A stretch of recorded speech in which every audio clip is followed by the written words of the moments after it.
Hey, yo, fuck that. I got in timeout chair so many times. I got so many Polaroids my grandma had of me falling asleep in the timeout chair. The timeout chair, I'd be like, all right, I'm just gonna take a nap in this motherfucker, yo. And See, we had to read the book napping. too. We had to read the book too.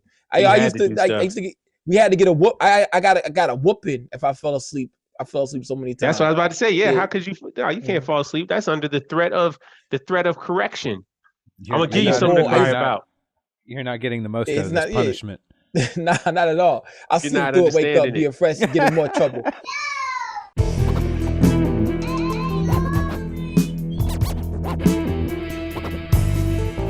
You are now listening to the Abyss Podcast with Carl the White Monk, Primo Jab, and Luke Cage.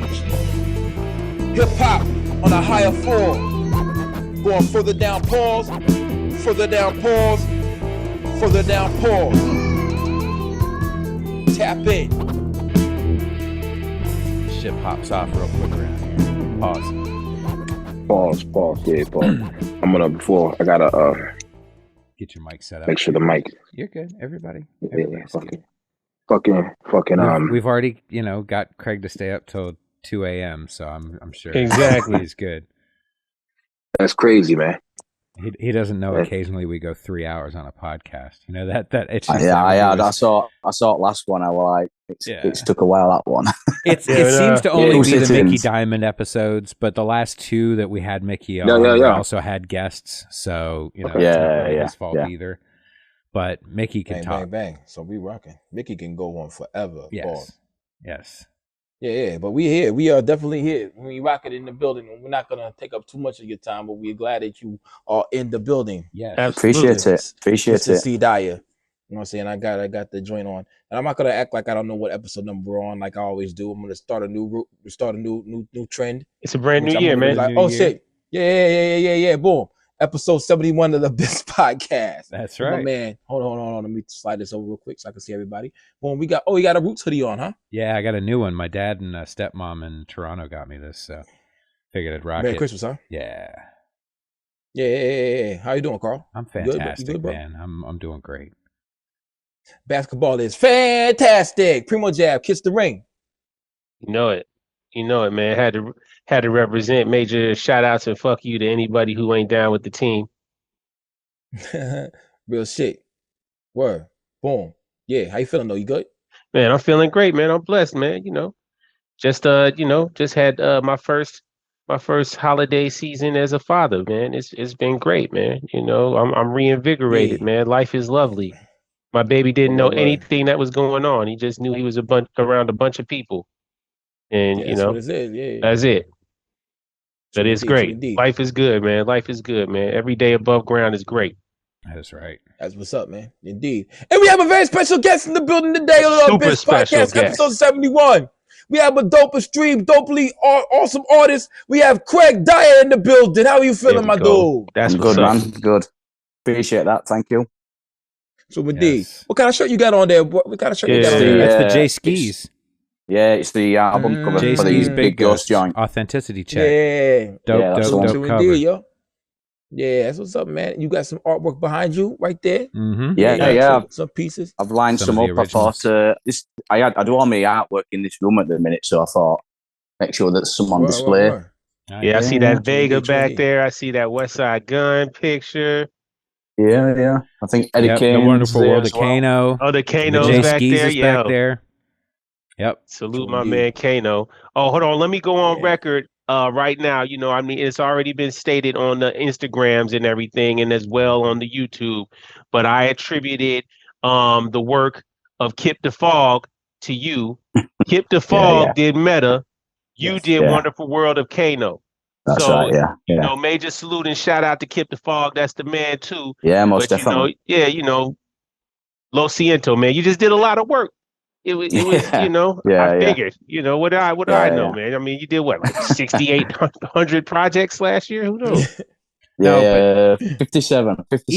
Even in that, the people that because there were a couple people that corrected on YouTube and on Instagram. Thank you, everyone. When you see the responses, not only from Craig but from Kip and the mutual respect that the artists have for each other, and I was having a brief conversation with Sepp, and he was really honored to have been picked. He said for so many years getting kind of left out from the big dogs, it's really nice to get flowers. He's like, but especially with all of these amazing artists that are coming out, like Craig, like Kip, like PQ. There's so many really amazing artists, and then you've got new ones coming out. Like DeRooster's been doing a lot of stuff, and Big Ghost has been doing some really cool stuff. And it's just such a dope scene to have that art. And I don't know that anybody's worked as hard as you. You're kind of the Diamond Dallas, the Mickey Diamond of art this year. I mean, was it 57? 57 original pieces. That's what's come out. Yeah, there's still some that's not been announced that I thought might do before end of the year, but they'll be going into 2023 now. Yeah, that's insane. So, that's dope. So I don't like saying I just don't like saying no to when it's a musician that I like. I just can't say no. I'm just like, I'm a bit busy, but go on then. I'll put it in somewhere. So it just keeps going on and on. Pause. All these. Yeah, there you go. Yeah, that's a good one. Good pause. Hey, and are all these mostly paintings, or you do digital work as well, and you scan and then I've done a few digital covers that are just like photo edits and changing the photos and layering a few things, but nothing too crazy. I do prefer the paints, but occasionally a musician will come along and say, I want this digital cover doing. I'm not going to say no either way, so I do little bits, but I do prefer painting. I've done a few. There's a couple that I've done with markers, like the Blast 89 one, This Is Fine. Blast 89, that was done with the like pro markers, the markers that you can blend, basically. Nice. But apart from that, most of the time it's painting. That's what's up, man. More. Now let's get into a little bit about the man, yo. Where are you from? Go through like your bio. Like if we was Wikipedia, and you, Give us the Wikipedia. Give your bio. You're in Yorkshire. You're in Yorkshire right now. Right? South Yorkshire. Yeah, South Yorkshire. Yeah, okay. So Yorkshire. That's how you say it. Yeah. So it's the up north, we call it in England. So there's down south, up north. I'm from an area called Sheffield. Okay, Sheffield. That's our city. Sheffield United. Yeah. Yeah, I'm a big EPL guy. I'm a big EPL guy, man. Yeah. I follow Arsenal myself, but I know that team. Arsenal's my team. You're number one. You're number one. I know. I couldn't follow Arsenal just because everyone else does. I'd have to be contrarian. I mean, not that I'm going to follow Manchester United either, but still. No, definitely not. At one point in time, Arsenal was undefeated. Like that shit that's some wild shit to do that. That's some wild shit. Yeah. Indeed. So you're from Sheffield. That's where you hail from. That's where you came from. Like that's where you were born and stuff. So indeed, that's wild, yo. So indeed. So you was raised mostly in Sheffield before you moved and stuff like that. And you how do you get into hip hop? Like I think I've always been drawn to hip hop to some degree. Like when I was a kid, like 6, 7, 8, I listened to crap pop music basically. I did like in the charts if it was a crap pop song, but it'd have rapping on it still. If that makes sense. So like your Two Unlimited, your Culture Beats. But I didn't know what it was. I didn't know music genres then. But I just knew that I liked that style of rapping. I just knew that I liked it. And then the first real album that got me into hip hop properly was Street Fighter soundtrack. Oh, wow. Come with it. Ahmad and Razcast on there. Yeah. I was like 11 when I got that album. I loved the game. I loved the film. At the time, when you watch it back now, it's terrible. Oh, yeah. But I loved it. But when it first came out, it was cool. Yeah, brilliant. And then the soundtrack. When Bison wasn't even turning around when we flew through the air. What's buddy's name? R.I.P. to him, man. Raul, what's his name? Damn, I forget his last name. Yeah, the guy out of Adam's Family, isn't it? Yeah. And then hold on, wasn't Jean-Claude Van Damme in there? Jean-Claude Van Damme was Guile. Wasn't he Guile? He was on cocaine the entire time. They said he was coked out of his mind. Still on cocaine right now. Yeah. Oh yeah, probably. Who knows? But they said he was coked out of his mind the entire time he was playing. Yeah, doing Street Fighter. I did see that. Yeah. Yep, that's crazy. I tried to do my special kick. He really thought he was doing sonic booms. They're like, "What are you doing over there?" He's like, "I'm doing it. I'm doing it. Sonic boom, sonic boom." No, you stuffed out, bro. You are on that stuff. Good. So Razzcast, the Street Fighter soundtrack. Keep going. Yeah. It's good. Ice Cube, Nas, Paris, they're all on there. Far Side are on there. Yeah. So that got me into it properly because it's like proper up in my eyes. And then I just go to local shops and pick up CD singles for like cheap box for like 50p and stuff because I didn't have much money because I was at school still. So I just pick up the 50p CDs and start going through stuff. And then first musician I properly got into was probably Tupac. Okay. Absolutely loved everything he did. I actually knew him as an actor first before a musician. Where'd you know him from? Juice and Above the Rim. Wow. My older brother used to get alt films, lend them off his mates and stuff. And I remember watching Juice and then Above the Rim. And then I remember being in a record store and seeing Dear Mama single. And I was like, I'm sure that's that guy after Above the Rim, off the front cover. And I just bought it based on that. I was like, I'm sure that's him out Above the Rim. Took it home, showed my brother, like, oh yeah, it is him. And then I just got into Tupac from that. Okay, so here's how old I am. In 91, I was living in the Bay Area, and I got to see Digital Underground. And Tupac was a backup singer and dancer. Yeah, I've seen that since, yeah. And he got his break, actually, on the Nothing But Trouble soundtrack. Yep. Where he had that all around the world, the same song, and they gave him bars on that. But yeah, they at that time said, they knew they weren't going to be able to hold on to him long.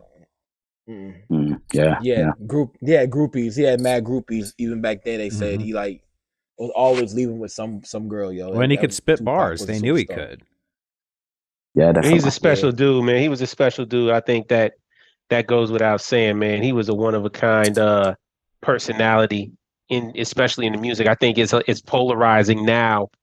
When you think about it, it's almost like, to use your language, Lukey, it's almost like the Ken and Ryu pick when sometimes you hear people say it. But I'm also a big fan of Tupac from that era. I mean, Me Against the World is one of the dopest albums of all time to me. Yeah, and that's my favorite. Obviously, that's before everything else. So yeah, that's my favorite too.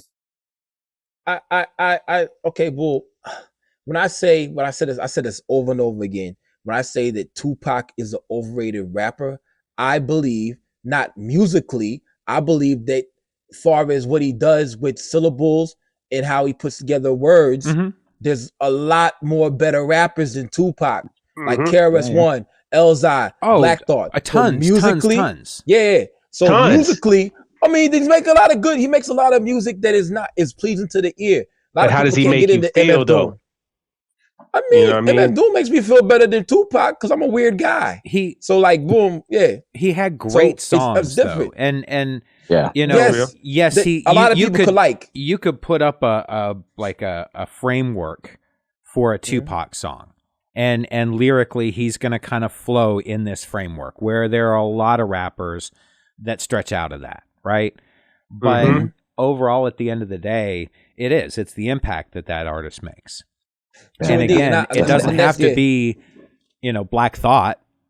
Not that I'm knocking Black Thought at all, because I love to get challenged by what he does, but it doesn't have to be that to be great. So I agree. I agree with that too. Like we had Will I Am on here. You know what I'm saying? We're gonna get back to this little Tupac discussion. He's trying to get everybody's fans. Okay, let's see. Tupac could reach a lot more people with his music than a Doom could, because Doom shit is just weird. Doom didn't have no drums. Doom shit was off pitch. Doom didn't rhyme on beat. Doom didn't do. There's a lot of stuff, but I really like Doom. I'm a weird dude. A lot of people do though. Myself. A lot of people like Doom. He appealed to a lot of people. True indeed, but that's 10 years after he dropped Operations Doomsday when he got on Adult I love Swim. that when it first came out. I thought that shit was dope. Yeah. Hey, again, Hey is one of my favorite songs ever. Hey! Come on, man. That beat is so crazy. And he just spitting retardedness on there. Yes. Matter of fact, I feel like that's the first MF Doom song I heard. And I was like, oh my God, who is this dude? He's insane. And the beat was just silly, because it was that Scooby-Doo sample. Scooby-Doo. Over here. Yeah, but that's later down the line. We're back in never mind. I'm sorry. Doom Drop in 99. Whenever you got your first Tupac CD, it was probably like, what year probably was it? 90? Like 95, I think. It had to be. Yeah, 95. Dear Mama. That sounds about right. Yeah. True indeed. At that time, I was a Tupac fan too, but I didn't really know a lot of other rap music, being raised in the church. So I was like, oh shit, Tupac. Let me get this tape. Yeah. Tapes. Yeah. I think when I was younger, I used to love all the Death Row Records, West Coast time. I think as you get older, you appreciate the more lyrical stuff as you get older. At that time, I didn't. Yeah. I just liked the music, fuck the world music, and then as you get older, you like the more lyrical stuff. You get into it, but so it's kind of evolved as I've gone along, and but there's not much I don't like unless it's like auto-tune or something like. But apart from that, I do like to. I think you've got different hip hop for different moods. Yep. Yeah. And like sometimes you don't want to listen to something very lyrical, something you just want to put some ignorant bullshit on that you can just rock out to, don't you? I know what I mean. It's like you don't always want something super lyrical, in my opinion.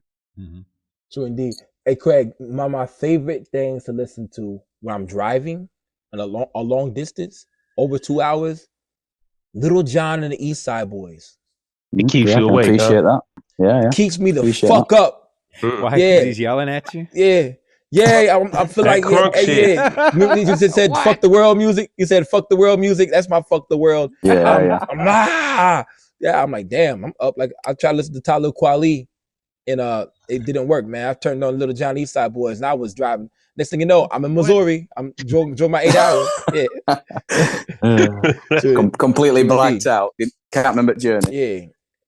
As well. Now, was there ever a dark period for you where there was like not that much music, new music coming out for you to listen to, or were you listening all the way up until this renaissance of hip hop? Yeah, I was listening all the way up until it, like the 2010s were probably the weakest, I'd say, but but I was listening all the way up until now, and then I think I put a comment on one of your posts, like I saw the Fly God cover, and that got me into the underground scene. Saw the Fly God cover, and I was just like, I need to find out what that is. It was on someone's like end of the year list that year. I just Googled it, found out what it was, and then from there it's just kind of snowballed. You listen to them, then I listened to Griselda Ghost, and then that took me to Dope Records page. Yeah, I started listening to all the stuff they were releasing. It just kind of spiraled. Just kind of started listening to everything underground. A bit different back in the 90s, wasn't it? Because like underground scene weren't really that underground, if that makes sense. It was still pretty accessible. Yeah, like your Talib Kweli's, and you could still go to your local shop and get them, even though they were classed as underground or backpack. What year was this? Definitely backpack. Like in late 90s, early 90s, when your Raucous records and everything were around. You could still get them. Really, it wasn't underground at that time. Yeah, that was hip hop was really, really mainstream. It had broken through. It's just there were so many different variants of hip hop at that time. Not just regionally, but also style wise. I mean, you had you had thinkers and people that were doing really intelligent rap. You had people that were really, really kind of mainstreamish. I don't want to knock Naughty by Nature, but they were an incredibly popular group. You can't knock Naughty. Naughty changed the game. But then you also had like the MC8s and the E40s, and you had guys in New York and in the South that were still doing a lot of different stuff, right? Common but it became underground for us really when the resurgence happened, really, Rock Marcy and those guys kind of holding it down until, Griselda came out and really kind of started to shine that light on it. It's underground because it's not backed by anybody serious, and no one's going to back this older style of boom bap hip hop that's kind of that renaissance, right? Yeah. So definitely. Underground, there was a slight underground though, because Tanya Morgan was Little Brother, stuff like that. You could buy that at a CD store. Oh, there was, but but you couldn't. Stuff. It wasn't like it's had the sound. It was kind of, but you still could buy it. Yeah, you still could go to Best Buy or Sam Goody before they went extinct and buy it. I think what we're talking about. Shout out to Ghetto Socks. Yeah, I think what we're talking about specifically is what the Abyss is. I think the best way to describe it is independent underground music, right? Independently released, limited numbers. You're not going to find it unless you're finding it through word of mouth. Somebody's putting you onto this stuff. Yeah, people digging in crates. You got to be in a party. Some DJ gonna spin something, and you'll be like, "Yo, what was that?" Or you gonna hear it, on a mix show, or however you stumble across your information. Like people, I think that's something that was missing during that, let's say, 2010 through 2016. Is there was still underground stuff, right? There was still boom bap aesthetic stuff, right? Like, I mean, Run the Jewels was coming out there and then, and they were underground, right? Currency, Action Bronson, they were underground. But I think the indie, the rise of Big Ghost, the rise of Griselda, that's the difference. That's the spiral into the abyss that we're talking about. That's been made a whole different a change, man. Muggs coming back to the fold. The Alchemist, him and Prodigy putting their work together. I think that's definitely, you can say that's starting to veer into the underground, because Alchemist definitely sought out a lot of people to work with, whether it was like a Domo Genesis or a who else did he work with? Fashawn. Fashawn count. Fashawn don't count? He count, but a Domo Genesis don't count. Okay, fine. Well, Shahef, let's say or not Shahef. He count. Wretch, Shahef, those two dudes, they were holding it down. They were really grinding like that. What is it? Fabulous Polo Sporting Goods, or no, Polo Sporting Goods? And Armor Hammer. Is that I guess so. Yeah, that's Alchemist. They count. They kind of count. Hey, okay. Before we get back to the interview, guys, I was at AC3, and two guys approached me. One with a big ghost shirt on. I think it was Dyer Music. A3C. I heard, I think, Toad Venom from Future Wave and Daniel's son. And I was like, who the fuck is this? What the fuck am I listening to? So the guy with the big ghost shirt said, yo, that's this white kid in Canada named Daniel's son and Future Wave. I said, when this come out? He said, it came out like last year. I'm like, what the fuck is that shit? Like, what? I had to write it down on my phone. Yeah. So that was really what really sparked off, like, finding Daniel's son and Future Wave. But I felt really good that the DJ played that. No one knew what the fuck that was, really, except a few people. To it. And I was like, what the fuck? So that was really like, I was really realized this shit is coming. This shit is coming up, yo. This shit is really a big deal. Word. Yeah, definitely. And that was my first pause, taste of Future Wave and Daniel's son, yo. Yeah. So it's the Tupac. Then you said you saw the Fly God cover. Yeah. And then word. But you always been making this art though. How long you been drawing or been experimenting with paints and stuff like that? I've always drawn musicians like through my school years. I've always drawn musicians, but I used to do sketches quite a lot, all pencil work. And then when I moved into my first house, I wanted to do something for my own house with that looked a bit more professional. And that's when I just picked up the paintbrushes and started messing with them. And that must have been probably about 2010-ish. Oh, wow. Okay. So I've always painted, but I didn't do many. I was doing like 2 or 3 a year. And then when I saw West Side Gun really giving like real art some attention, and I thought maybe I do need to push mine a bit more and try and get into that field as well. And then I just started increasing my workload basically. My first cover I did was for a UK musician called Michael Parkinson. I did a beat tape, and I did that in 2018. I thought it was never going to become a cover. He said, I'm going to use that as a cover. And I had to wait till 2020 for it to become a cover. And then it just kind of went from there. That cover, and then West Side Gun asked for the Pray for Paris painting I did. I shipped that over, and then that got put that in his wall quite a lot. Every time you were doing merch drops and stuff like that, it'd go closer to my painting, and that kind of got my name out there a bit, and then it just kind of went from there. West Side Gun effect. That's real shit. The West effect. I don't know that he even gets enough credit. I don't care if anybody, if there's people out there that don't like the way he raps or whatever.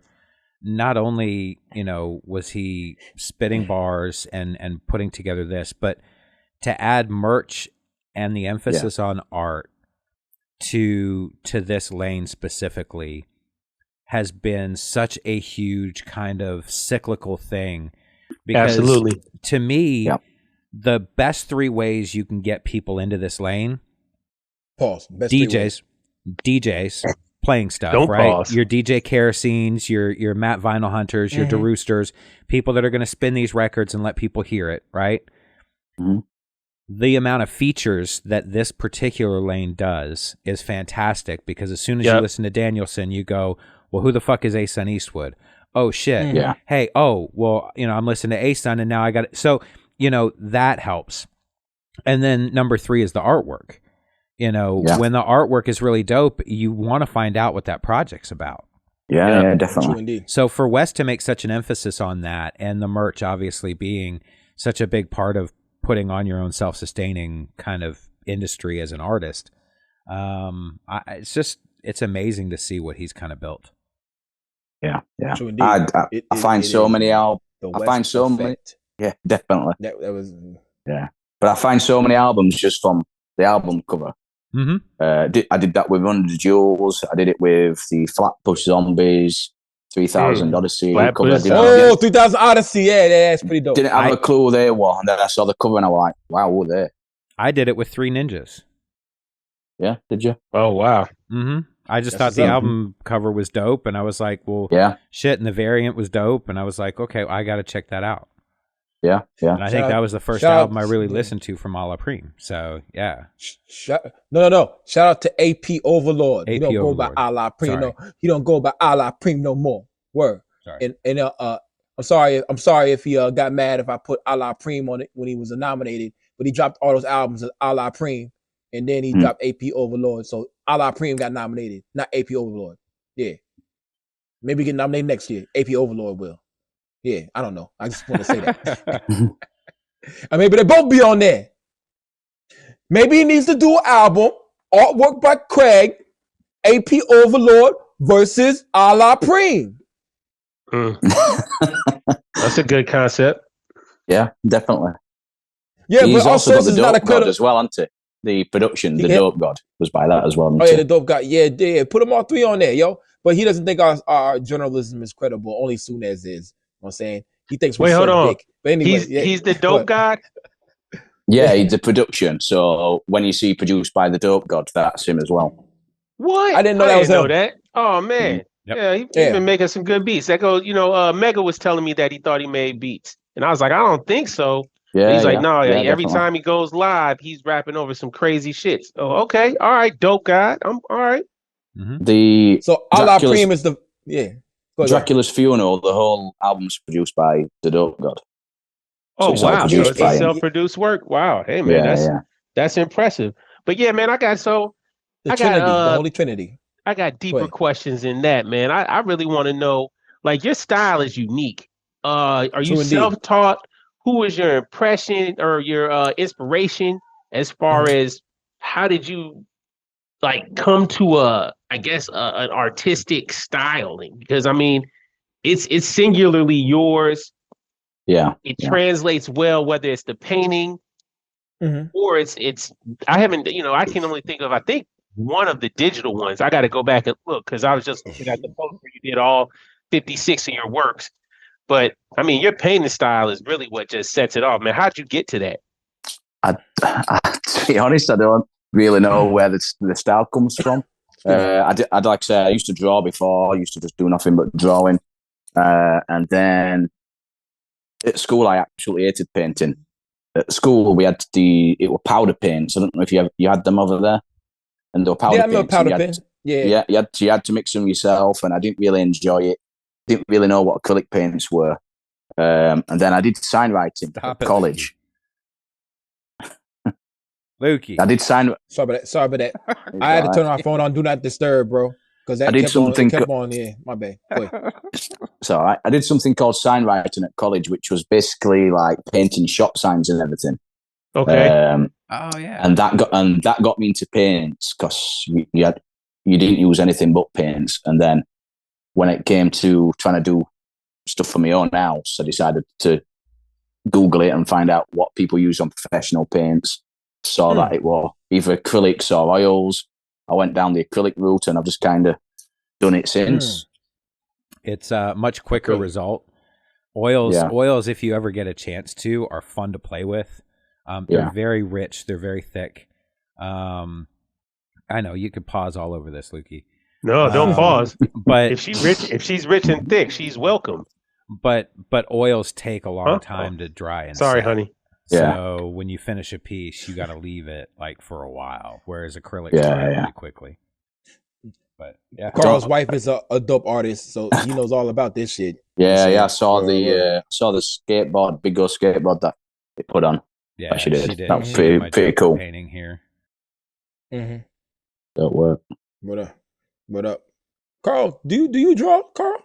I mean, more so with Photoshop and that kind of stuff, but I used to. I was a photographer for about 8 or 9 years. Oh wow, really? Black and white photographer. I used to develop my own film.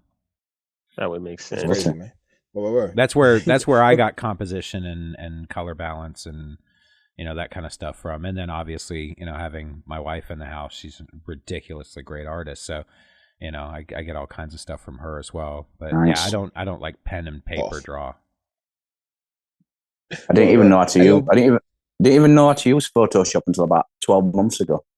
Really? Same. Yeah. I only got it and started using it because so many my covers needed to be scaled and then parental advisory, and then that's when I've done a few digital covers. Didn't even know how to use it until about 12 months ago.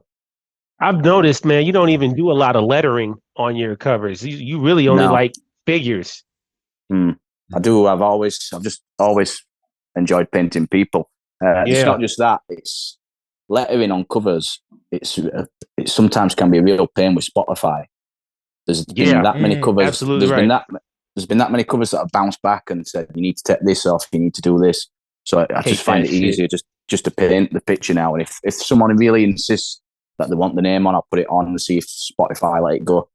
But there's that many hoops you have to jump through on streaming platforms that I just don't bother with it. Just put the all that for 0.0016 cents. Oh yeah. Hey, I never had a cover bounce back ever. Have you not? Even when I used the picture of Galactus. Did you have a title on there? Sure. No. Yeah, that's why it never bounced back. They only trip off of like the specifics of what words you have on there. If you have like a number, like for example, the Book of Jab Volume 2. That's why it got delayed because they didn't like the dash Volume 2. They said it had to be something else. I had to label it a different way. Why? So yeah, man. You can label it however the fuck you want to. That's stupid. Hey, man, are you talking about you talking about the lettering in the picture or in the actual title that you're typing in? When you type the title in, you submit the title, but also if that title does not exactly match or it isn't formatted the way that the cover is, or that it's said on the cover, then they're gonna throw it back. That's idiotic. It is. Pause. Yeah, do you know the Queen stamp that I did? Have you seen the Queen stamp artwork that I did? Yeah. No, I haven't seen it. I'm looking through here now. Trying to see. That's for a UK rapper called I see Trips. It. Yeah, the skull face. The 01 in the bottom corner. When you go on Spotify, I had to take that 01 off. Wow. So on the Bandcamp version, it's got the 01 on. On the Spotify version, it's not. Because they said the 01 had to be in the title in some way for them to be able to clear it, or we had to take it off altogether. So we just took it off for the Spotify version. Yeah, that's goofy. It is very much so. I think I'm gonna have a hard time getting that. One of my albums on there. Then, like, which one? Powerwolf. Because then it says Holy Mountain comic books on there and all that shit on there. Right. Yeah. Yeah. If it has any wording on there, that has to be in the title that you submit when you turn in your album. Question though, what are you guys using? DistroKid or TuneCore? Either or. It's when it goes to Spotify. Yeah, I have no idea because the musician does that side of things. I have both. I've just had people come back and say this needs to be taken off, or I had a few problems with a few digital covers for Sauce Heist, and I had to take certain things off that. Shout out to Sauce Heist. Sauce Heist. Yep. Sauce Heist got an ill jumper. Sauce Heist Life, the nice life. Yeah. It's crazy mid-range game. Crazy mid-range game. Yo, it's crazy how this artwork journey, a lot is linked to Sep and how Sep had that Fly Guy cover. Definitely. Which is interesting. There's no words on there. Nope. It isn't. None. Yeah, so it's just like it's people love that album cover. And also, people say that it looked like a demon on there. Some people don't even relate it to Jesus with the thorns on there and the bloody eyes. Some people don't relate it to gang shit. Yeah, it's just a wonderful piece that people look at it, and then it became the Wu-Tang Clan symbol for us. You know what I'm saying? It's like you see somebody with that hoodie on. I see somebody with a hoodie on, I'd be like, do, boom, boom, boom. And every time they yell it back, they're like, do, boom, boom, boom, boom, boom. Hey, yo. Yeah. Or do the, anybody know how to do the machine gun? Can you do the machine gun? I can't do it. That's good. I can't do that shit. I can't do that shit either, yo. That's why that's why they get the big money, man. They got the talent, man. Or whatever that shit is, man. That shit. I can't do that shit for all, man. I can't even try, yo. Yeah, man. But it's there you go. 57 things done this year, bro. That's crazy work, man. Yeah, that's insane. That's crazy. It's crazy. You came in second, by the way. For the voted for Artist of the Year. You know what I'm saying? At first you were winning. That was with like halfway through the voting. I went to sleep, came back, and then all of a sudden Sep came in. Yeah, and boom, boom, boom. You know, Sep. Can't argue with that. It's made me start doing it, so I can't argue with that at all. And another guy that came, he didn't really come that close, but Big Ghost got written in a few times. You know what I'm saying? Yeah. So I was really surprised about that. I really like his artwork. The new one for the physical for Gucci Ghost 2. Oh my God, the Godzilla one. That is so beautiful. I love that cover, man. I kind of want it, like not the vinyl, but like the painting. Yeah, I'm getting the CD definitely. I'm not a vinyl head, but I'm definitely getting that version of the CD just because that's what if that's going to be printed on the CD, man. That's hard, man. If that's getting dropped on a T-shirt, I gotta have it because it's. Man, merch. Every time I speak to him, I'm like, "You need to stop painting." I said, "I'm not gonna have a job."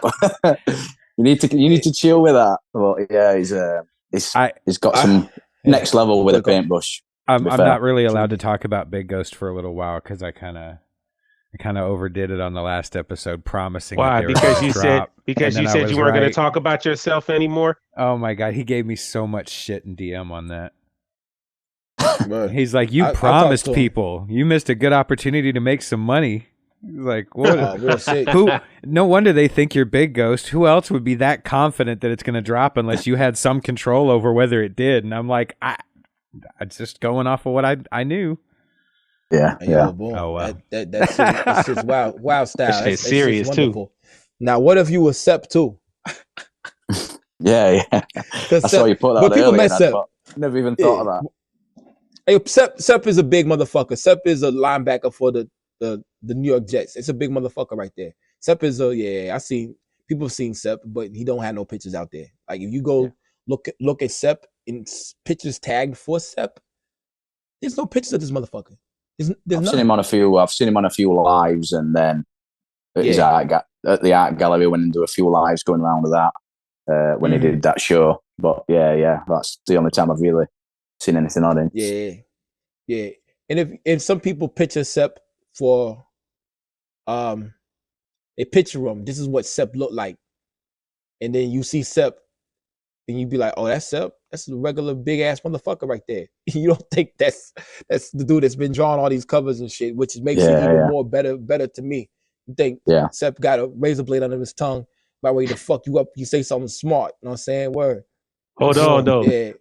But here's the best part though. Speaking of, when you see the pictures of can I call you Dink? Because I mean, when I see the pictures of you and your mates out on IG, it looked like you guys are the damn near the Green Street hooligans getting ready to go run down on somebody, man. You know, it's amazing. I'm like, man, that Craig guy's pretty big real. too. Craig got some biceps. Yeah, exactly. Yeah, you know, he don't miss no gym days. I get it. I understand. But yeah, I have been over Christmas, but yeah. I heard Package Day. That's right, Boxing Day. Boxing Day was epic. Yeah.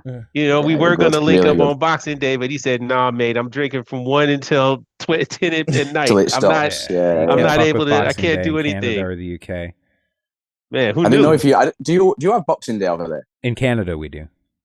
In America, no. But Carl's a Canadian, so boom. Yeah, he's from I'm Canada. here in the States, but I'm originally from Canada. Yeah.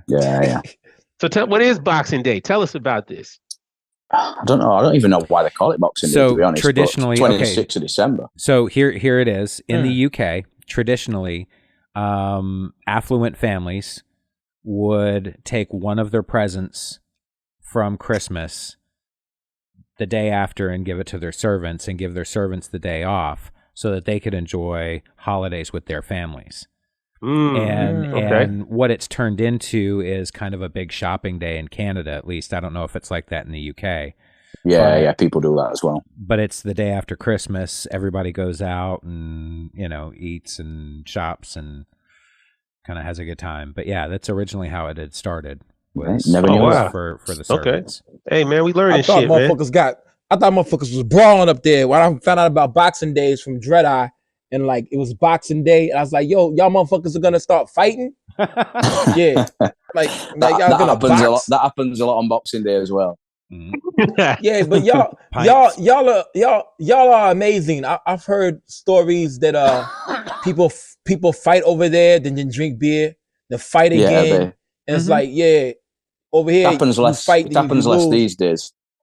Word, yeah, but that's how it used to be. Up. Yeah, when I was growing up, it happened. Yeah, if you're in a pub, you'd see it all the time. Scrapping. But but now because you can get arrested for practically everything, it doesn't happen as much. But yeah, you used to see it all the time. True indeed. I know my homie Dread Eye knocked somebody out and broke his hand. He broke his hand knocking him out. Dread Eye's a big dude, personal trainer guy too. If people don't know that shit, I maybe I shouldn't have said his name, but anyway, boom, he's a big dude. He's from Northampton, the same place where Alan Moore hails from. One of my favorite comic book artists. You know Watchmen. Yeah, the Watchmen, V for Vendetta, Killing Joke. Yeah. What am I missing? As far as what else I'm missing, Carl? As far as those are the Miracle top Man, ones. the first Miracle Man. Yeah. I don't really like Miracle Man, but that's the new shit's good. Don't get me into that. Yeah, I don't read that. I did. It wasn't even. It was DC. It wasn't even DC for a while. Anyway, but let's not talk about this. Anyway, we ain't in that. I'm getting my nerd on. I'm sorry, man. Are you any comic book inspired type guy, or you never really got into that? I know a lot of guys that I think would be into that shit. Yeah, aren't into it or weren't into it. I used to buy comics when I was younger, but to be honest, I barely even read them. I just used to copy pictures out of them. Oh wow! So I used to like the artwork on them, like Judge Dredd's and other things like that. But I used to just buy them, flick through, and start doing artwork in them. It was same thing with books as well. I never really read them. I just used to flick through, see if I liked any pictures and do something out of it. But yeah, I never really got into the actual reading of them. I just used to like the artwork on them. True indeed. Really. True indeed. I feel you on that. I was on that shit too, but we didn't have no TVs, and so I had to read. we had a radio that I couldn't listen to rap music. They had no TV in the room, so I had to read. Word. Yeah. Fucking loser, me. Yeah. Anyway, go ahead. You're not a loser, Lukey. Reading is cool, man.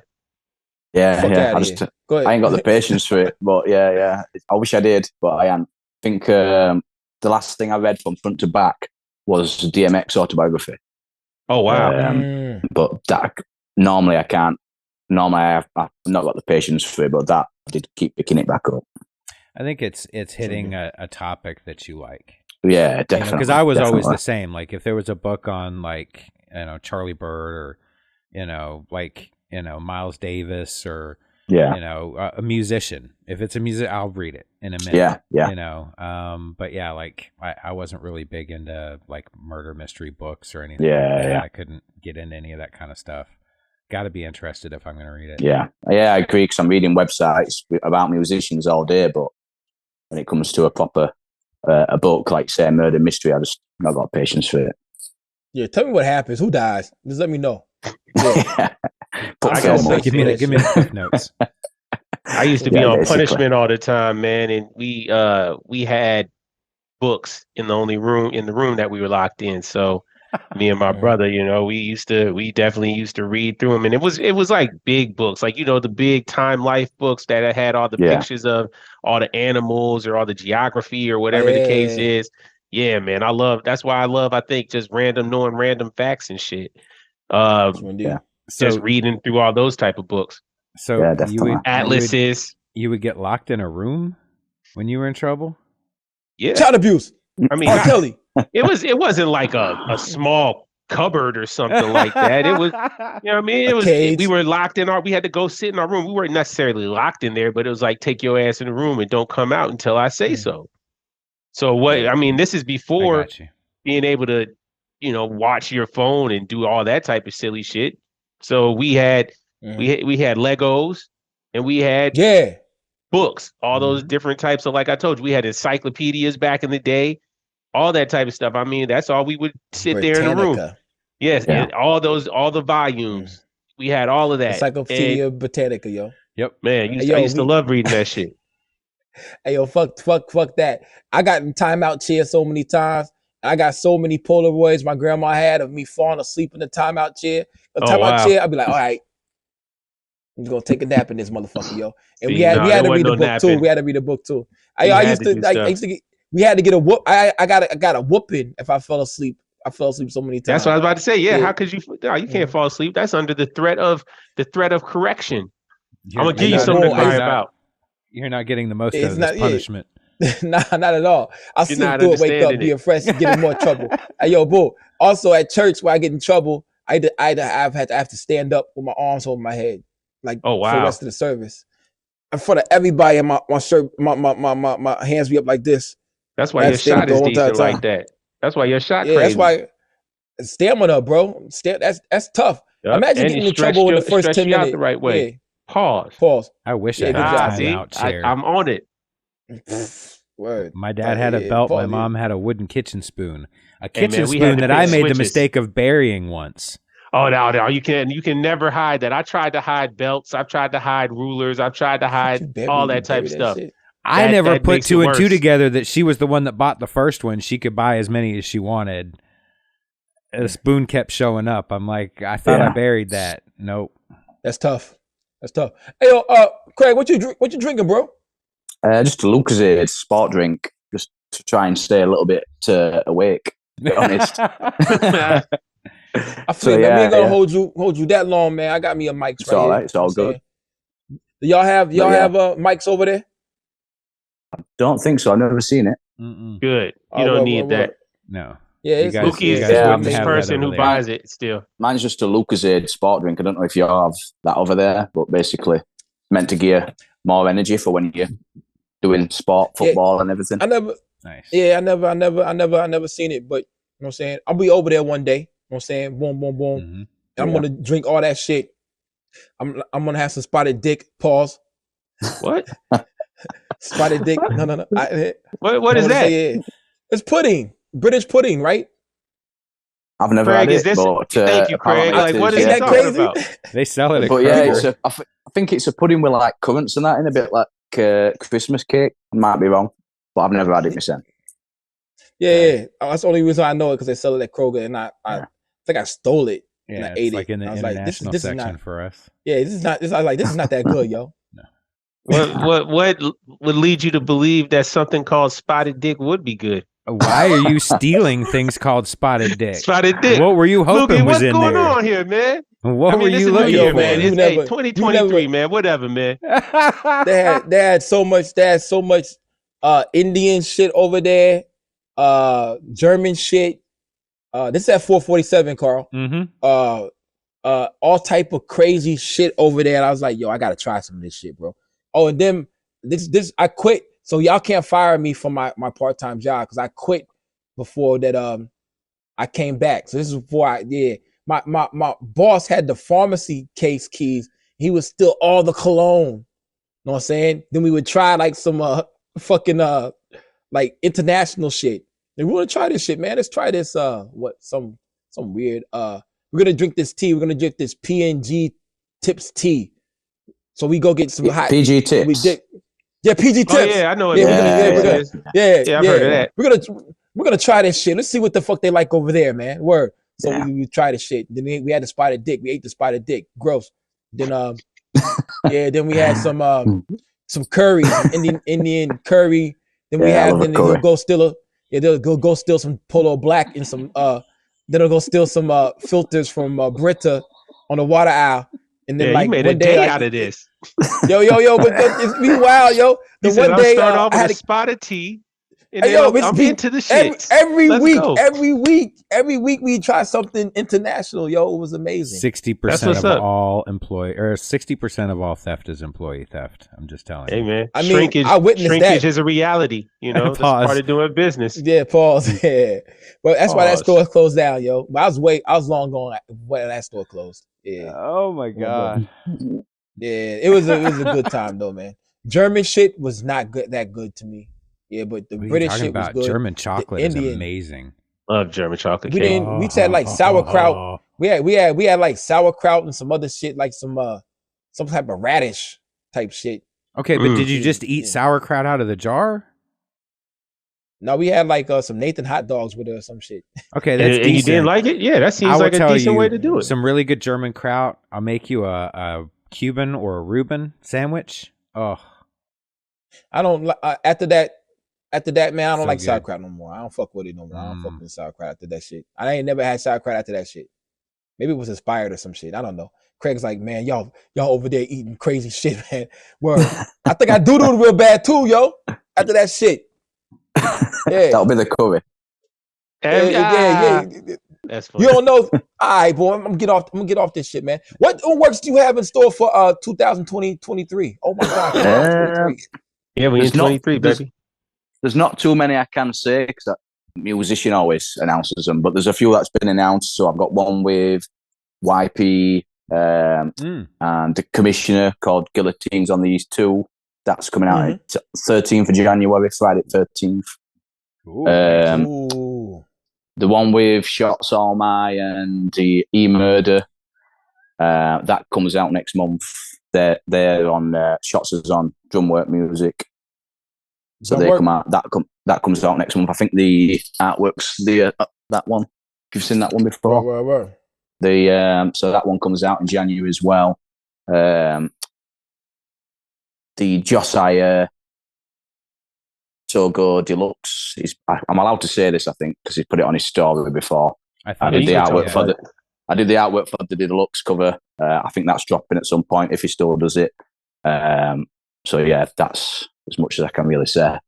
But lots more, I'm sure. Yeah. There's quite a few lined up, but I don't know if I got that work with Creasy. I might not get the cover anymore. Yeah, the Creasy one that's coming out in 23. Yeah, that is a hard ass cover right there, yo. Yeah, is that still Villain? Yeah, it's still villain. Yeah, still villain. Yeah, got Shredder. Shredder. Yeah, Shredder and the it's Turtles. strange because I do them that long ago. Most of the artwork, it takes like a year to 6 months to a year to come out. So I did that one like June or July time. So it's took this long for it to get announced.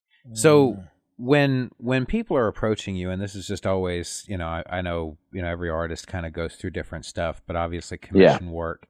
Do you get a lot of people coming to you with specific ideas, or do you get a lot of creative freedom in the projects that you're doing? Bit of both. So like Creasy with that one, knew he wanted Shredder, and he knew he wanted the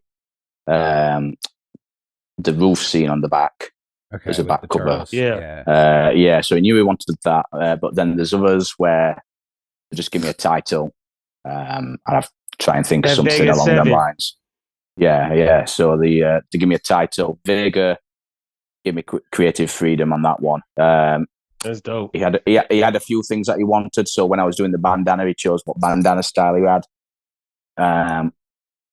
I said to him that I thought the water on the eyes, I thought it might look pretty dope because nobody's ever seen him ever. So it kind of leaves that little bit of mystery to the cover. So yeah, we kind of, most of the time I don't just do something and just say, do you like it? I kind of run ideas back and forth with them and say, do you like sound of this? But yeah, some give me, it's about 50-50. Some give me a lot of creative freedom, and then some know exactly what they want. Like Mickey knew exactly what he wanted on the Bangkok Adrenaline cover. Sent me the photo. Yeah, I love that cover, man. It's one of my favorites, that one. The same way Eddie Kane, he knew he wanted like a Alice in Wonderland type theme going on that one. Willy Wonka, the Eddie Wonderful World and Kano one. I added both of those into the issue art because I loved them. Yeah. So yeah, it kind of works 50-50 really. Okay, that's nice. Yeah, I fucks with it. Fucks with it, man. You say you got a good creative brain, man. I'm saying, boom. Yeah. I do like thinking of ideas. I think the concepts art's what really got me art. Because before I'd just do portraits but when I started doing concept art, like I did the Pray for Paris concept painting that I thought would look dope, and then as soon as I started doing concepts, it opened a whole new world for me cover wise. That's what I'd say to any artist trying to get into it, just is focusing on concepts and titles and trying to create something. Because any artist should be able to do a portrait to some degree. Mm-hmm. If you're an artist, you can do a portrait, but then go down that other avenue, try and think of concepts that people like, and that's when you kind of, what I feel makes me get used quite a lot. Absolutely. True indeed. I mean, boom, it's all about having them. It's one thing to have the concept and one thing to actually get that shit on the canvas, getting the words and stuff out. I'll say, because it's pretty amazing the final results that you guys are doing. You know what I'm saying? Like, appreciate you guys are doing the culture a great service. Like Carl said, West Side Gun, putting people on the art. Another guy, I think it's really helping the artists, not the artists, the musicians. Yeah. Musicians. LeBron James. Mm-hmm. You know what I'm saying? Playing people's music. Benny, Conway, Spesh, and that leads people down the rabbit hole to find people like us in this whole culture. Absolutely. Of art and music. And people might not like him. I think he is a cornball. You know what I'm saying? I think he sounds real corny saying gangster rap lyrics. You know what I'm saying? But I mean, West, LeBron, they have a big platform, and I'm glad that they're using their platform sometimes to help us out. You know what I'm saying? Where. That is fortunate, definitely. True indeed. Primo Jab, what do you think about that? I see your face look kind of funny right there. What you think? Damn, you call me funny looking? I bet it's on. I saw some disdain in your face when I said LeBron James. Well, I was about to say, that's only because of LeBron. I mean, it should be a well-known fact. I'm not the biggest fan of LeBron, the on-court persona. He became a bitch ass hoe to me. I'll say back when he caught the cramps. in the playoffs. After that, I lost a lot of respect for him. Year after year, it just seemed to go down more and more. Off court, I think he's a stellar gentleman. He's a wonderful family man. He's raising 2 great kids. He's doing a lot for his community. He has more than 2 kids. Schools and stuff.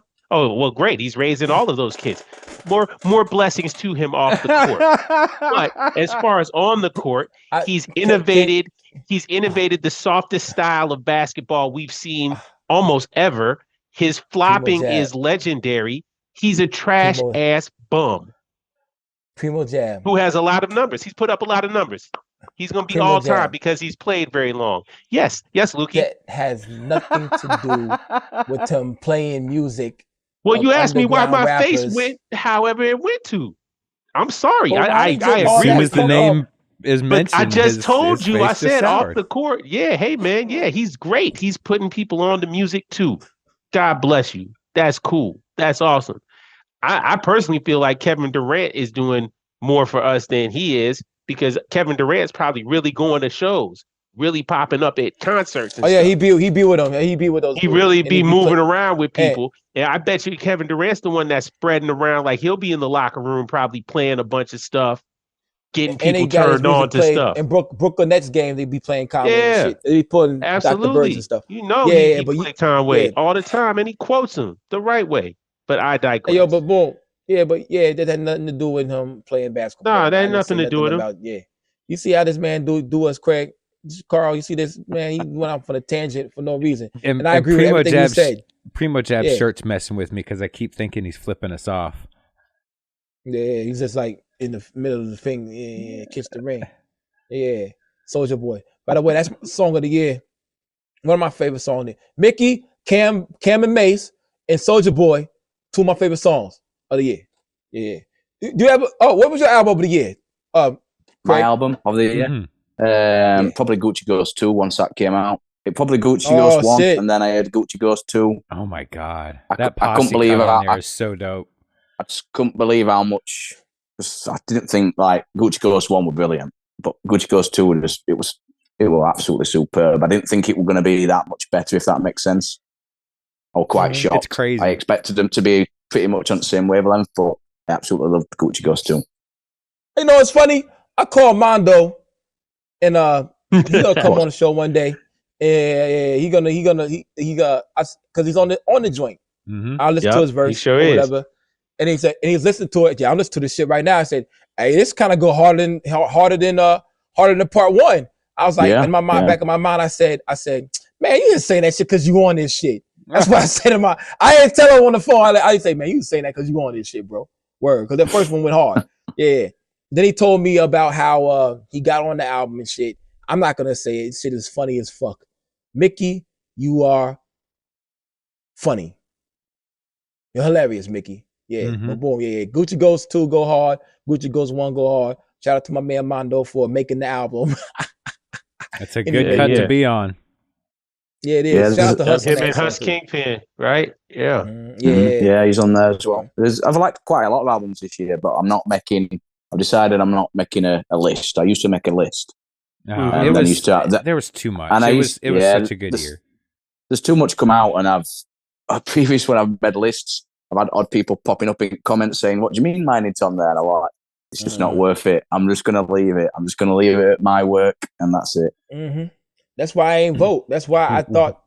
That's one of the reasons why we made the survey list, because it wouldn't be fair to us in the culture if we 3 just voted on what we liked. It was 51 different people, 48 people completed it, so it would be a slightly unbiased list. Now, if we ask 51 people on Reddit, other than 51 people that follow our podcast, or 51 people that are in the abyss in the Instagram realm, we could have got totally different answers. You know what I'm saying? Or we could have got close to being the same. Mickey Diamond only has 4,000 followers on Instagram. Mm-hmm. So a lot of people who aren't deep into this underground abyss lane don't even know him still. So that's true. That's 4,000 as of the end of this year. Yes, or the beginning of January. Let's see where that is in a few months after both of these physicals get out. True. But I'm just saying, people on Reddit, the 21, 25-year-olds that are brand new, they don't know him yet. No. So if we put that on in the reason why people probably wanted to vote for him, because they just don't know it. Right. Yeah. You're right. There's people out there that still ain't know West Benny and Conway. They don't. And then when they find them, that's right. I have to go back and tell them the best work is from 4 years ago. Listen to this right here. And listen to this right here. Listen to the one with the purist. Roses are red, and what's it called? And So Is Blood. So Is Blood. Yeah. So Is Blood. Yeah. Oh my God, that's my favorite Griselda record. Don't get scared. Don't get scared now. That's my favorite album. There's God, then there's Fly God, praise both. That's mine. I love that shit. Raw is Fly God. Raw is Fly God. Yeah. And like, listen to those shits, and then you listen to the new shit, then you'll be like, yeah, this stuff's good. But we keep talking about it. Fly God is an awesome God, part 1. Definitely really top-notch work. That's top-notch work right there. Mm-hmm. Westside Gunn gets too much hate, and I think he doesn't get enough recognition for his rhyme style. Yeah, absolutely. People are very opinionated about Westside Gunn as far as a rapper. Especially on Twitter. Yeah, thank you, Craig. A lot of people on Twitter hate him. Yeah, people really don't like him. I don't get it, man. I think his style is very creative. I think he's unique. Again, those are my things that I'm into, especially in this hip hop lane. Uniqueness, creativity. Yeah, agree. Just the passion to rhyme raw. He has it. Mm-hmm. I think he gets his flowers now for everything he's done outside of that, right? Like the fact that he's kind of put people back on to art and gave it, he takes those fashion choices.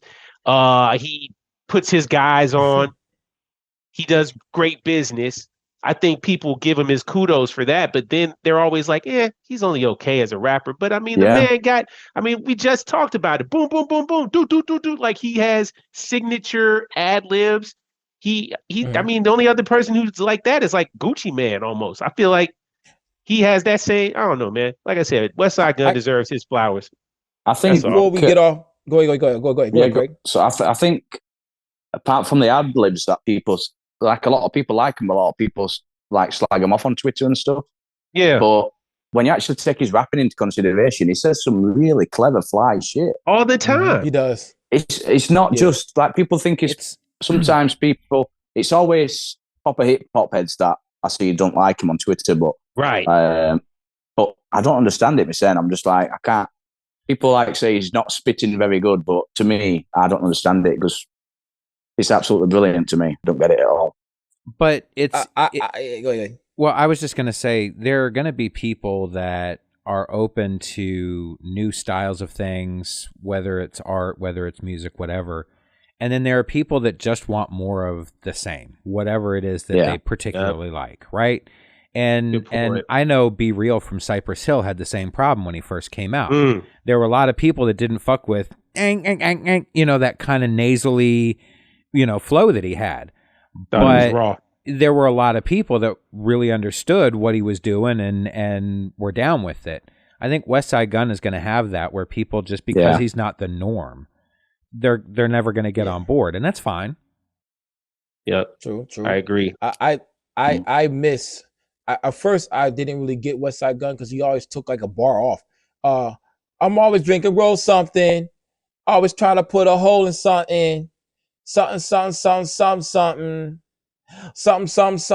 Like he'd always seem like he would take bars off and start rapping again. Now I can honestly say I miss that. I'm like, I wish you to go back to it sometimes. That style where he would say a word, say like a phrase, and he would stop. I like the new style that he got going. He's rapping he's getting now. Way rapping. Absolutely, he's rapping fire rapping right now. Absolutely. Yes. But just for nostalgic purposes, I go back and listen to that shit and be like, yo, why you stop doing this? Like that. If you go back to do it like once or twice an album, I have no problem with that. But in the beginning, I was irritated. Like, why you not rapping? But then I go back and have a whole like 80-something song playlist of Westside Gunn, and I hear that shit, and I'm like, damn, you need to go back to that every once in a while. On the early, on the Hitler 2 and 3, rapping his ass off, absolutely rapping his ass off, absolutely brilliant, flawless. That's he why really was, yo. His style might have moved slightly, but I can't fault him at all. I don't understand. Yeah, Hitler's 4. That's the one with the cow, right? Or that 5? That's on 4. Yeah, that's 4. That's when he still was going. He had the song with Stally.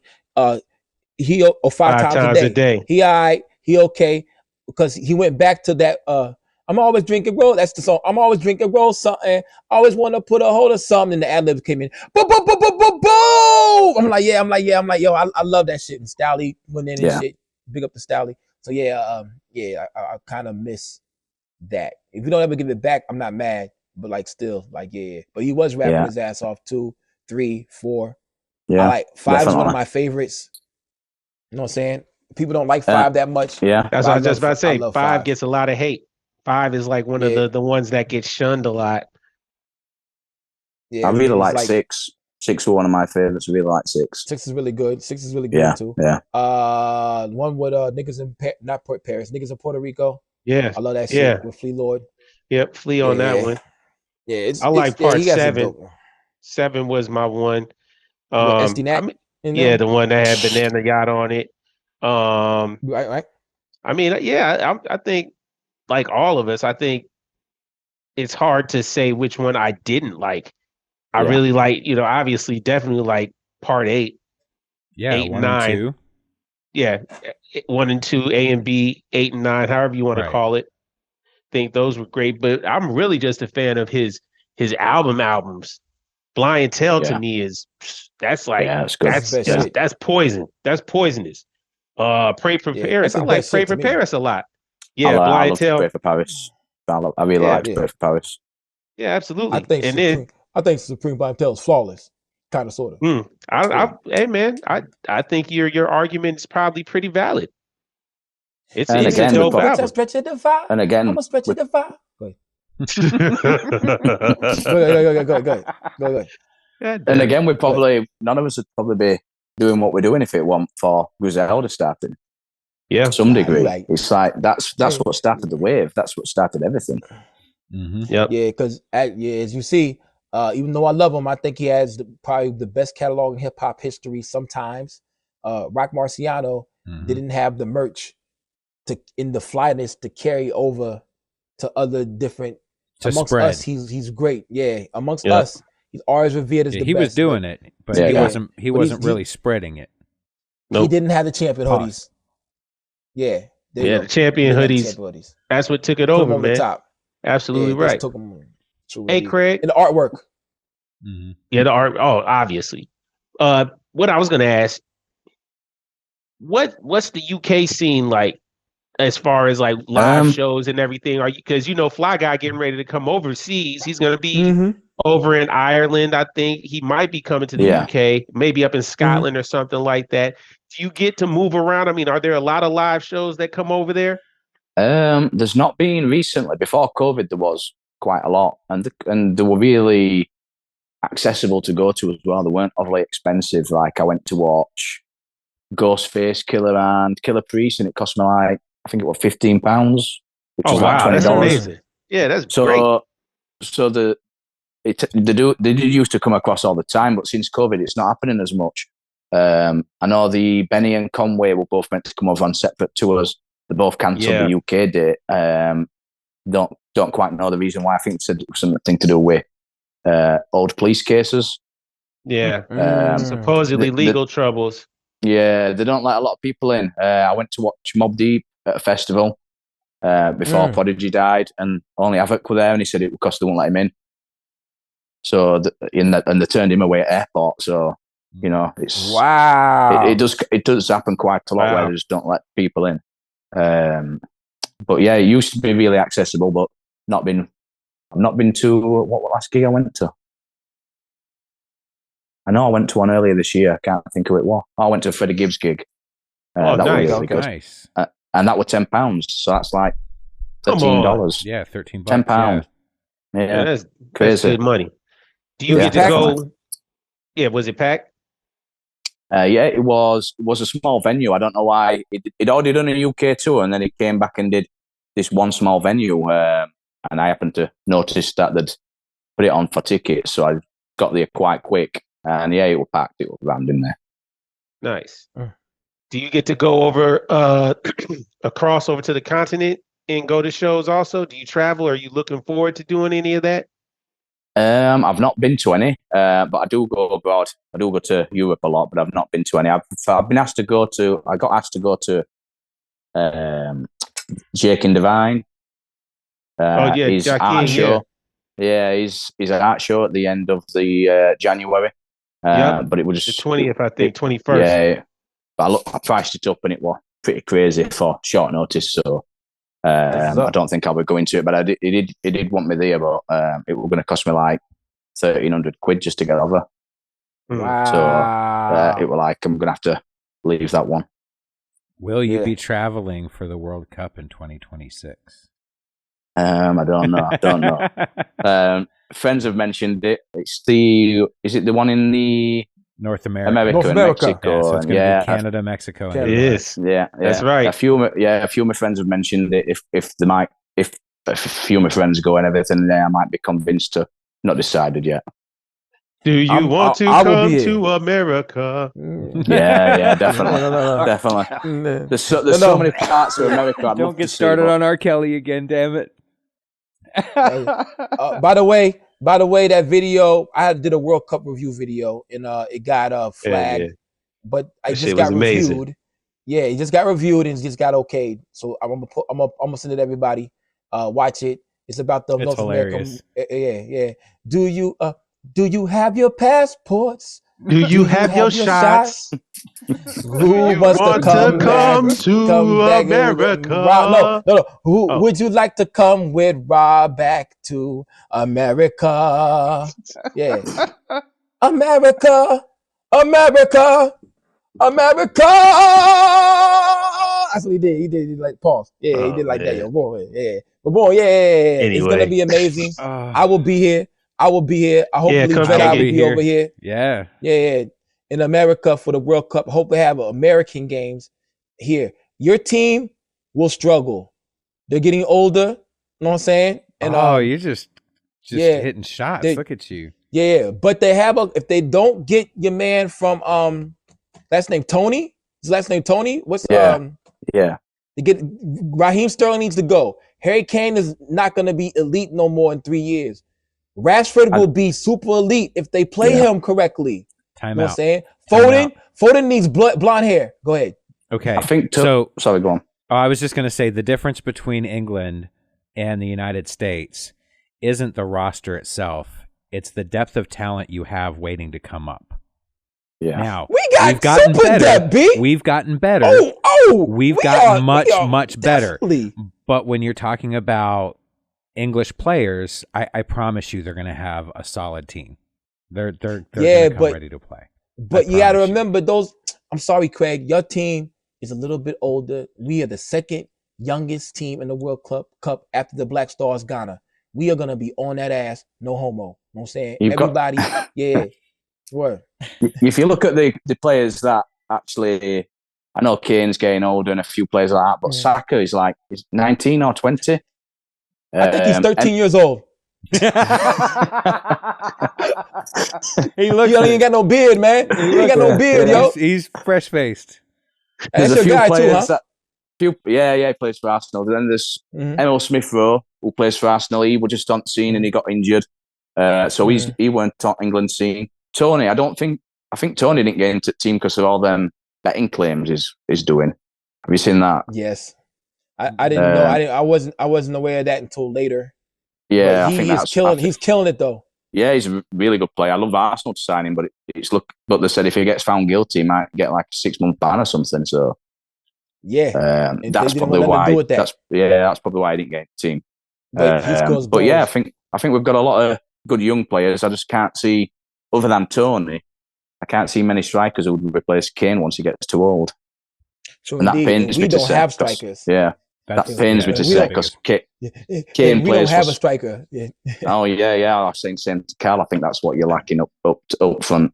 But we do got a few, but they're not quality. They're not quality, but we do got some youngsters coming up in the game. I thought when we played against you, you were really organised, really fit team, really organised. I thought that's just what you were missing. Just a really good striker. Is Aronson a winger? Almost scored a couple times. Aronson? Yeah. Is he like a center mid, or is he he's a winger, isn't he? He's a wing, but he could play up front too for Leeds. Right. He presses. He plays number 9 sometimes and presses. Yeah. When he and came into that role for us, energy. Yeah, and he's going to be a starter next for the next World Cup for us. If Gio Reyna don't play Gino Reyna, but Josh Sargent got hurt, and that was a big problem for us to not score goals. He hurt his ankle. Mm-hmm. Yeah, I don't know, man. He's not even that good. He's from O'Fallon, Missouri. Big up to Missouri. Wow, but boom, fuck that guy, man. He don't. And he plays for a whack ass color. The team's Norwich City's colors is ugly. Point blank. Period. Yeah. New Jersey's. Yeah. So so George Weah's son, who does he play up front?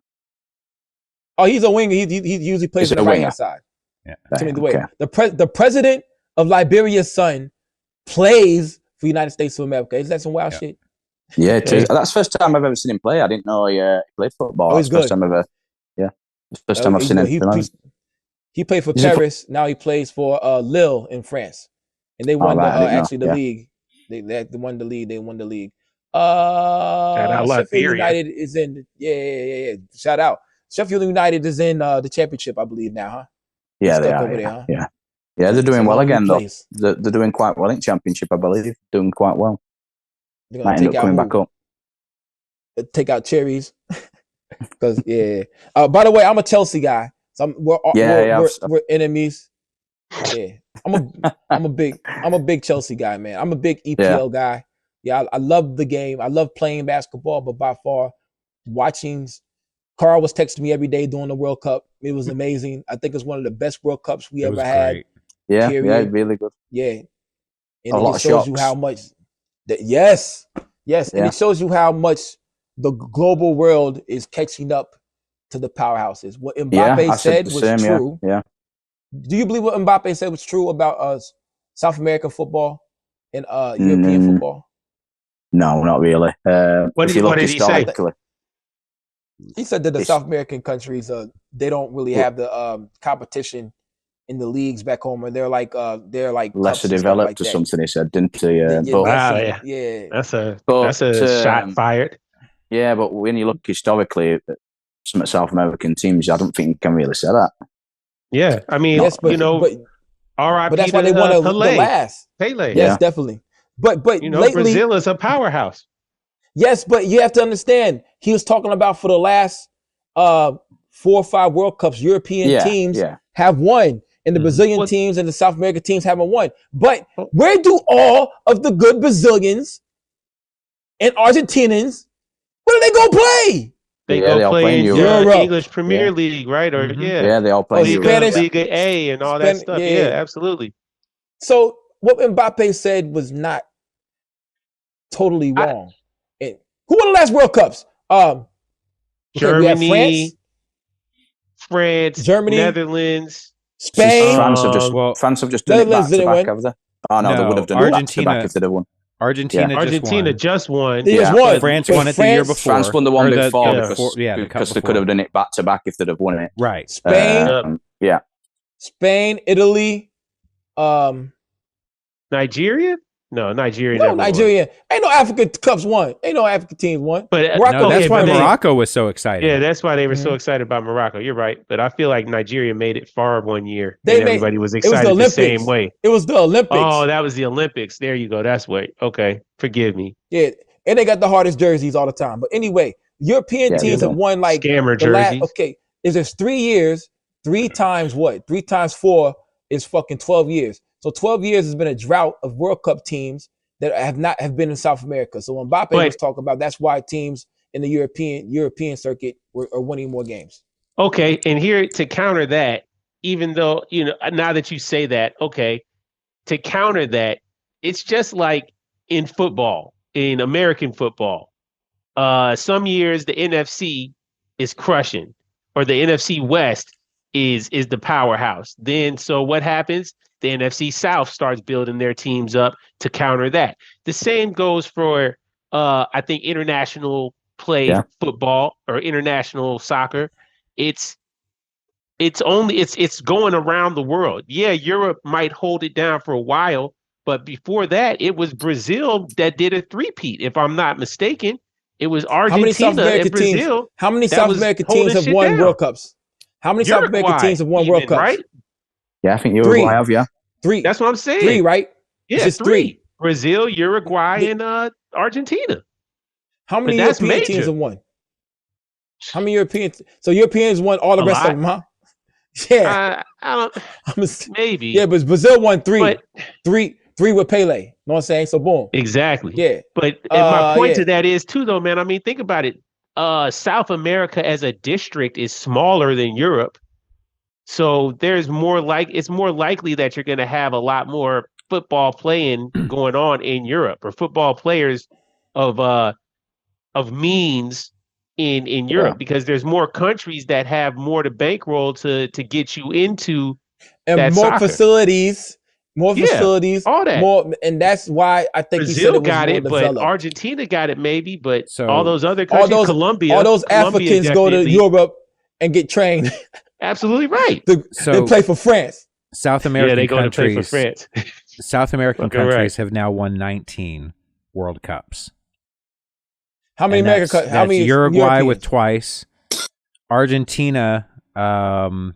Argentina's now won it 3 times, and then Brazil has 5. That's 19. Wow. Well, yeah, because Argentina just won their 3rd. So how many European titles are there? I mean, I think that's probably at least 20. I mean, how many? No, 20 would be 80 years. A total of 33 countries have won.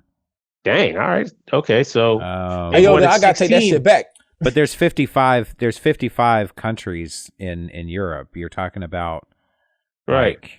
Like, what, 10 or 12 from South America? Yeah. Yo, man. Yeah. Okay, we're gonna get off here because Craig been up. Thank you for coming on here this late, man, and this early. Yeah, it's all good. I like to tell everybody out there. We did. Pause. Hey, yo, but I like to tell everybody this, man. Fuck all those countries. USA. We ain't gonna win shit. We ain't gonna win shit. We ain't gonna win nothing. But yeah, we are so excited to come in last place. That's right. Yeah. I'm still rooting for the 3 Lions and the Yankees, man. Yeah. But yeah, man. Carl said 19. I was like, what? Then I had to put my foot in my mouth. What did you think to your boy, Ziyech from Chelsea with Morocco? Hey, yo, he wasn't even the main star on that team, man. They had so many motherfuckers over there who was killing it. Yeah, I'm telling you, their goalkeeper was their star. Yeah. Oh my God, you're right. Yeah. That kid was like, intense. I was like, that's some good players. Really surprised I was like, me. man, the guy that sings for you too was in goalie. You wow, man. Yeah, I'm sorry about that. Yo, but Craig, boom. Yeah. I'm so glad you came on the show. Thank you for coming on here and showing us your artwork, telling us what the deal is and everything. Carl, Primo Jab, do you have anything else? Oh, no man, problem at all. Appreciate it. Love the work that you put out this year, man. I just wish you a ton of success for next year as well. Don't burn yourself out, man. Don't burn yourself out. Yeah. Finding that balance. Yep.